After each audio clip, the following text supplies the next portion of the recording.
কারণে আমাদের ঘাড়ের উপরে চেপে বসেছে। এর থেকে আমরা আল্লাহর দরবারে তওবা করব। আমাদের গুনাহের কারণে যে আল্লাহ পাক রব্বুল আলামিন আমাদেরকে এই কঠিন শাস্তির সম্মুখীন করেছে, এই শাস্তি থেকে যেন আল্লাহ পাক রব্বুল আলামিন আমাদেরকে পরিত্রাণ দান করে সারা বাংলাদেশের সকল জায়গায় আল্লাহ পাক রব্বুল আলামিনের কাছে তার বান্দারা আল্লাহর কাছে দোয়া করতেছে, আল্লাহর কাছে তার রহমত সাহায্য চাচ্ছে। জানেন আল্লাহ পাক রব্বুল আলামিন কোন সময় তার বান্দাদের প্রতি রহমত করবে। এই জন্য 10টার সময় টাইম দেওয়া হয়েছে, যেহেতু আমরা সকলে বুঝছি কি পরিস্থিতি, এর মধ্যে বেশি সময় আসলে সবাই সরানো সম্ভব না। এই জন্য 10টার সময় নেওয়া হবে। এই জন্য ইনশাল্লাহ আমরা মাইকের আওয়াজ যতদূর পর্যন্ত যাচ্ছে আমরা অতি দ্রুত চলে আসি। আর মাত্র 10 মিনিট সময় রয়েছে। এখন আপনাদের সামনে মদিনায় নবী করিম সাল্লাল্লাহু আলাইহি ওয়াসাল্লাম যখন দেখলেন প্রচুর খরা, খুব গরম যখন শুরু হলো, সাহাবায়ে কেরাম বললেন, ইয়া রাসূলুল্লাহ, আপনি একটু মেহেরবানি করে আল্লাহ তাআলার কাছে দোয়া করুন। নবী করিম সাল্লাল্লাহু আলাইহি ওয়াসাল্লাম সাহাবাদেরকে নিয়ে নামাজ আদায় কদম করেছেন নবী সাল্লাল্লাহু আলাইহি ওয়াসাল্লাম। আমার নবীর পা পড়ার কারণে, কদম পড়ার কারণে লিকুইড গোল্ড নবীর মরুভূমিতে আল্লাহ পাক স্বর্ণের খনি, তোলের খনি, ডিজেলের খনি দিয়েছেন। তাদের অর্থের অভাব নাই। তারা যদি সারা বছর পানি ক্রয় করে কিনে খায়, তারপরে তাদের কোনো সংকট নাই। সূরা মুলকের শেষের দিকে আল্লাহ তাআলা বলেন, মাআকুম গৌরান ফামাইয়াতিকুম বিমাইন মাইন, হে পৃথিবীর মানুষ সম্প্রদায়, তোমরা যে নাফরমানি করছো, আমি যদি পানির স্তর নামাই দিই তাহলে তোমরা পানি পাবা কোথায়? মানুষের অদর জীবন হলো পানি। পানিবিহীন একটি মানুষ 1 মিনিট বাঁচতে পারে না, চলতে পারে না।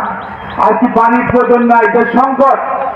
আমাদের অ্যাডভোকেট মীর সানা রসুলের নেতৃত্বে এমন কোন দাঁড়ে দাঁড়ে নয়, মাইকিং করা হয়েছে, প্রচার করা হয়েছে, একটি জায়গায় লোক নাই। এই মাদ্রাসার কয়েকজন নিষ্পাপ ছেলে তারা এসেছেন, ওদের বৃষ্টির দরকার নাই, ওরা গজব করতে থাকে। আপনারা তো ভাবছেন কিয়ামত অনেক দূরে, আমি তো দেখছি কিয়ামত খুবই নিকটে। এর ভিতরে আমরাই মুবতলা হবো কিনা জানি না। তবে এই জন্য আজকের এই সংক্ষিপ্ত আকারে আমি আপনাদের জানাতে চাই, সম্মানিত ভাইরা, 10টার টাইমেই আমরা নামাজ আদায় করবো মিশকাতুল মাসাবে। মিশকাত শরীফের একটি হাদিস শরীফের মধ্যে আসছে, যদি কোনো ইমানদার মুত্তাকিন ব্যক্তির চোখের প্রতিশোধকে আমি আল্লাহ কেড়ে নিই, সে যদি সবুর এখতিয়ার করতে পারেন, আল্লাহ পাক তার কোনো হিসাব দেবে না, বিনা হিসাবে জান্নাত দান করবেন। এই জন্য একজন সৌভাগ্য হাতে আমাদের মাঝে আমরা সৃষ্টি করেছি। আমি সাহস পাচ্ছি না, এখানে যত মানুষ আছে আমার মনে হচ্ছে সব থেকে গুণাগার আমি এই বিপদের ভিতরে কি করে হাত তুলবো, এই সাহস আমার বুকে নাই। এই জন্য ভাইকে আমন্ত্রণ করেছি, তার সঙ্গে আমরা হাত তুলে আমিন বলবো। আমি আশা করি আমাদের এই দোয়াকে আল্লাহ তাআলা কবুল করে এই পরিবেশ হয়তো পরিবর্তন করলেও করতে পারে। কথা ঠিক কিনা ভাই? সম্মানিত ভাইরা, হযরত মুসা আলাইহিস সালাম দীর্ঘদিন বৃষ্টি হয় না, তার ভক্তবৃন্দ এসে বলতেছেন, হে মুসা পয়গম্বর, বৃষ্টি হয় না, কি করা যায়? জাকিয়ার ময়দানে তাদের নিয়ে হাজির হলেন। আল্লাহ সুবহানাহু ওয়া তাআলার কাছে দোয়া করলেন। আল্লাহর পক্ষ থেকে মেসেজ দেওয়া হলো, হে মুসা, এমন একজন ব্যক্তি এখানে বিদ্যমান 40 বছর আমার বিপক্ষে অবস্থান করছে, 40 বছর আমার সঙ্গে নাফরমানি, 40 বছর একটি দিনও আমার একটি হুকুম মানে নাই। অতএব এই মসজিদে সে থাকা অবস্থায় দোয়া কবুল হবে না এবং বৃষ্টিও হবে না। তার নাম, সুরত, চেহারা, বাড়ি, ঘর, ঠিকানা বর্ণনা করা হয় নাই। মুসা আলাইহিস সালাম বললেন, এখানে যে পাপিষ্ঠ ব্যক্তি আসো, অতি দ্রুত মসজিদ ত্যাগ করো। উনি মনে মনে ভাবলেন এবং মনে মনে তওবা করলেন, আল্লাহ, আমি 40 বছর নাফরমানি করেছি, আমার এই গুনাহ, আমার এই নাফরমানি জাতির সামনে তুমি প্রকাশ করে নাই। আর এই মুহূর্তে যদি তুমি প্রকাশ করে দাও, আমি লাঞ্ছিত হব, অপমানিত হব, পদদলিত হব। আল্লাহ তাআলা মনের অজান্তে আমি এই মসজিদের মধ্যেই তোমার কাছে তওবা চাচ্ছি, তোমার কাছে ক্ষমা চাচ্ছি, তুমি আমাকে মাফ করে দাও। সম্মানিত শুধু দোয়া শেষ না হতে হতেই আকাশে প্রচুর মেঘ দেখা দিল, বৃষ্টি, মৌসুম দ্বারা বৃষ্টি হলো। মুসা পয়গম্বর আবার সিজদায় পড়ে গেলেন। আল্লাহ, মসজিদ থেকে তো কেউ জড়িয়ে যায় নাই, বৃষ্টি কিভাবে হলো আমার তো বুঝে আসে না। আল্লাহর পক্ষ থেকে মেসেজ হলো, হে মুসা, যার কারণে বৃষ্টি বন্ধ ছিল তার কারণে বৃষ্টিপাত আবার শুরু হলো।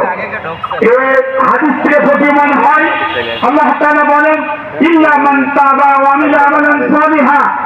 পৃথিবীর এখানে যারা আছেন আমরা কেউ ফেরেশতা নাই, কেউ যদি আত্মসাৎ করেছি, পরের হক জুলুম অত্যাচার নির্যাতন, নামাজে থাকি, আল্লাহর ইবাদত বন্দেগী বান্দার হক তসরিফ করেছি, আমরা কেউ ফেরেশতা নাই। এমত অবস্থায় আল্লাহ তাআলা বলতেছেন, মানুষ যদি মুসার ওই ভক্তর মতো অনুশোচনা করে উত্তপ্ত হয়ে লজ্জিত হয়ে আকাশের মালিকের কাছে তওবা করে, আল্লাহ সুবহানাহু ওয়া তাআলা তার তওবা সঙ্গে সঙ্গে কবুল করেন। শুধু কবুল করেন না, উলাইকা ইউবাদদিলুল্লাহু সাইয়্যাতিহিম হাসানাত। আল্লাহ পাক ওই গুনাহগারের তওবা কবুল করে ওই গুনাহকে নেকির দ্বারায় পরিবর্তন করে তাদেরকে মাফ করে দেয়, বলেন সুবহানাল্লাহ। এই জন্য সম্মানিত ভাইরা, আমরা এখনই নামাজ শুরু করব। আমার সঙ্গে মনে প্রাণে যারা জর্দা খেয়েছেন আজকে তওবা করুন, আর জর্দা খাবো না। যারা বিষ খেয়েছেন, গাঁজার সঙ্গে যারা সম্পৃক্ত, মাদকের সঙ্গে যারা সম্পৃক্ত, যারা বেনামাজি, যারা সুদখোর ঘুষখোর, আমার ভাইরা মালের ভিতরে ভেজাল মিশাই, মানুষকে ফাঁকি দি ধুকাতি, সকল প্রকারের গুনাহ থেকে আল্লাহর কাছে কি তওবা করা যাবে? একটু বলে বলেন যাবে? আমার সঙ্গে হাত তুল সবাই সবাই, আস্তাগফিরুল্লাহ আস্তাগফিরুল্লাহ রাব্বি মিন কুল্লি যামবিন ওয়া আতুবু ইলাইহি লা হাওলা ওয়ালা কুওয়াতা ইল্লা বিল্লাহিল আলিয়্যিল আযীম। হে আকাশের মালিক, তুমি তোমার মায়ার নজর একবার চেয়ে দেখো, প্রচন্ড তাপমাত্রার ভিতরে তোমার বান্দারা হাত তুলে তোমাকে সাক্ষী রেখে আমরা জীবনের যত অপরাধ করেছি, অন্যায় করেছি, তোমার কাছে মাপ চাচ্ছি। আল্লাহ তুমি আমাদেরকে ক্ষমা করে দাও। ক্ষমা করেই আল্লাহ তাআলা তোমার রহমতের বাড়ি দিয়ে শাহজালাল শাহমীরের এই দেশকে, মাতৃভূমিকে তুমি শীতল পরিহিত করে দাও। সকলে বলেন আমিন। ভালো থাকেন, সুস্থ থাকেন। যারা এদিক ওদিক আছেন, এখন আমাদের নামাজ শুরু হবে ইনশাআল্লাহ। আল্লাহ পাক কবুল করুন। আসসালামু আলাইকুম ওয়া রাহমাতুল্লাহি তাআলা ওয়া বারাকাতুহু। সম্মানিত উপস্থিতি, সময় একেবারে সমাগত, এখন ইনশাআল্লাহ নামাজ হবে। ইস্তিসকার নামাজ আমরা এটা সুন্নত নিয়ত করতে পারি, নফল নিয়ত করতে পারি। এটা নামাজটি দুইভাবে পড়া যায়। যেমন আমরা ঈদের নামাজ পড়ে থাকি, সানা পাঠ করার পরে 3টা তাকবীর, সূরা কিরাত পাঠ করে রুকু সিজদা, দ্বিতীয় রাকাতে আবার সূরা কিরাত পাঠ করার পরে রুকুতে যাওয়ার আগে 3টা তাকবীর, এইভাবে পড়তে পারি। আবার তাকবীর না দিয়েও পড়তে পারি। তো ইনশাআল্লাহ আমরা তাকবীর দিয়েই পড়বো। ইনশাআল্লাহ আমরা সকলেই কাতার সোজা করে দাঁড়িয়ে যাই।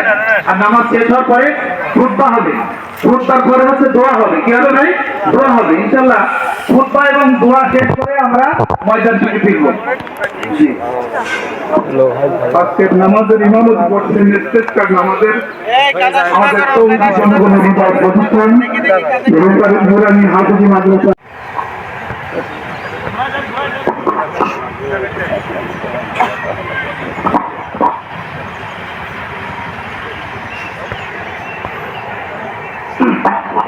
إن الحمد لله نحمده ونستعينه ونستغفره ونعوذ بالله من شرور أنفسنا ومن سيئات أعمالنا، من يهده الله فلا مضل له ومن يضلل فلا هادي له، وأشهد أن لا إله إلا الله وحده لا شريك له وأن محمدا عبده ورسوله. يا أيها الذين آمنوا اتقوا الله حق تقاته ولا تموتن إلا وأنتم مسلمون. يا أيها الناس اتقوا ربكم الذي خلقكم من نفس واحدة وخلق منها زوجها وبث منهما رجالا كثيرا ونساء، واتقوا الله الذي تساءلون به والأرحام إن الله كان عليكم رقيبا. يا أيها الذين آمنوا اتقوا الله وقولوا قولا سديدا يصلح لكم أعمالكم ويغفر لكم ذنوبكم، ومن يطع الله ورسوله فقد فاز فوزا عظيما. يا أيها المسلمون أوصيكم بتقوى الله عز وجل كما قال الله تعالى وتزودوا فإن خير زاد التقوى. وقال تعالى إلا من تاب وآمن وعمل عملا صالحا فأولئك يبدل الله سيئاتهم حسنات وكان الله غفورا رحيما. وقال تعالى فتلقى آدم من ربه كلمات فتاب عليه إنه هو التواب الرحيم. وقال تعالى فاستغفروا ربكم إنه كان غفارا يرسل السماء عليكم مدرارا ويمددكم بأموال وبنين وجعلنا الجنة وجعل لكم أنهارا. وقال تعالى إنما التوبة على الله للذين يعملون السوء بجهالة ثم يتوبون من قريب فأولئك يتوب الله عليهم وكان الله عليما حكيما. وقال النبي صلى الله عليه وسلم التائب من الذنب كمن لا ذنب له. ربنا تقبل منا إنك أنت السميع العليم وتب علينا إنك أنت التواب الرحيم. ربنا فاغفر لنا ذنوبنا وكفر عنا سيئاتنا وتوفنا مع الأبرار. وقال تعالى إنما التوبة على الله للذين يعملون السوء بجهالة ثم يتوبون من قريب فأولئك يتوب الله عليهم وكان الله عليما حكيما. وليست التوبة للذين يعملون السيئات حتى إذا حضر أحدهم الموت قال تبت الآن وعلى الذين يموتون وهم كفار أولئك أعتدنا لهم عذابا مهينا. بارك الله لنا الحكيم. اللهم اسقنا غيثا مغيثا. واستغفر الله لي ولكم ولسائر المؤمنين من كل ذنب فاستغفروه واتوبوا إليه إنه هو التواب الرحيم.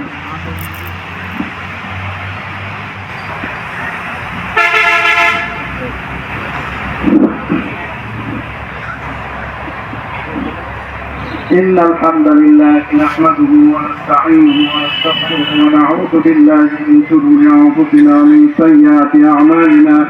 من يهده الله فلا مضل له ومن يضلل فلا هادي له وأشهد أن لا إله إلا الله وحده لا شريك له وأشهد أن سيدنا مولانا محمدا عبده ورسوله. أما بعد فإن خير الحديث كتاب الله وخير الهدي هدي محمد صلى الله عليه وسلم وشر الأمور محدثاتها وكل محدثة بدعة وكل بدعة ضلالة وكل ضلالة في النار. قال الله تعالى إن الله وملائكته يصلون على النبي يا أيها الذين آمنوا صلوا عليه وسلموا تسليما. اللهم صل على محمد وعلى آل محمد كما صليت على إبراهيم وعلى آل إبراهيم إنك حميد مجيد. اللهم بارك على محمد وعلى آل محمد كما باركت على إبراهيم وعلى آل إبراهيم إنك حميد مجيد. اللهم اغثنا اللهم اغثنا اللهم اغثنا اللهم اغثنا اللهم سيدا نافعا اللهم سيدا نافعا اللهم سيدا نافعا. اللهم إني أسألك من علمك اللهم إني أسألك من علم لا ينفع ولا من دعاء لا يستجاب له. ربنا آتنا في الدنيا حسنة وفي الآخرة حسنة وقنا عذاب النار.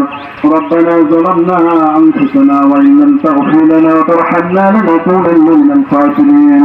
اللهم افتحنا فإنك خير الفاتحين. اللهم ارزقنا فإنك خير الرازقين. إن الله يأمر بالعدل والإحسان وإيتاء ذي القربى واليتامى والمساكين وصاحب المنكر ولذكر الله أكبر.